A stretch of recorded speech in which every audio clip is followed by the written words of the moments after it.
2023 में क्वेश्चन आया हुआ, ठीक है, मैच द फॉलोइंग, यानी कि आपके लिस्ट वन में इंट्रैक्शन दिया हुआ है और आपके इसमें स्पीशीज दिया हुआ है ए एंड बी, ठीक है। तो सबसे पहले मैं आप लोगों को साइन का मतलब बता देती हूँ। प्लस का मतलब होता है प्रॉफिट, यानी कि उस स्पीशीज को प्रॉफिट हो रहा है, ठीक है। माइनस साइन का मतलब होता है उससे लॉस हो रहा है, उस स्पीशीज को लॉस हो रहा है, ठीक है। और इस साइन का मतलब होता है न्यूट्रल, ना तो प्रॉफिट हो रहा है ना ही लॉस हो रहा है, ठीक है, न्यूट्रल है। ओके, तो सबसे पहले हम लोग देखते हैं हमारे जो म्यूटलिज्म होते हैं, म्यूटलिज्म मतलब होता है दोनों को प्रॉफिट हो रहा है, ठीक है।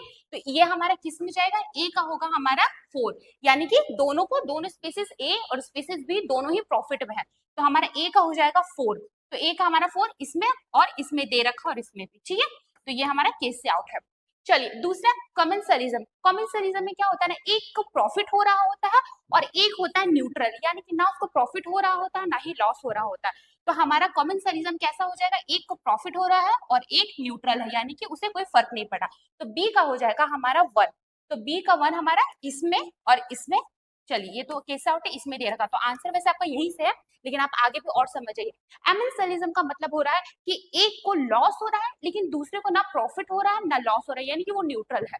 तो ये हमारा कैसा हो जाएगा, ये हमारा माइनस और जीरो वाला हो जाएगा, यानी कि सी का हो जाएगा हमारा 3। तो यहाँ दे रखा। पैरासिटिज्म मतलब हो रहा होता है, पैरासिटिज्म का मतलब हो रहा होता है कि एक को प्रॉफिट हो रहा होता है और एक को लॉस हो रहा होता है, ठीक है। तो हमारा सी का क्या मतलब हो जाएगा, सी का हो जाएगा हमारा 3। तो इसका आंसर हो जाएगा आपका 1। ओके, तो आई होप आप लोगों को ये समझ में आया होगा और आप लोगों के लिए हेल्पफुल रहा होगा। तो प्लीज मेरे चैनल को सब्सक्राइब कर लीजिए इसी तरीके का इंपॉर्टेंट पीवाईक्यू देखने के लिए। और अगर समझ अच्छा लगा तो please do like, comment and share. Okay, thank you, bye bye.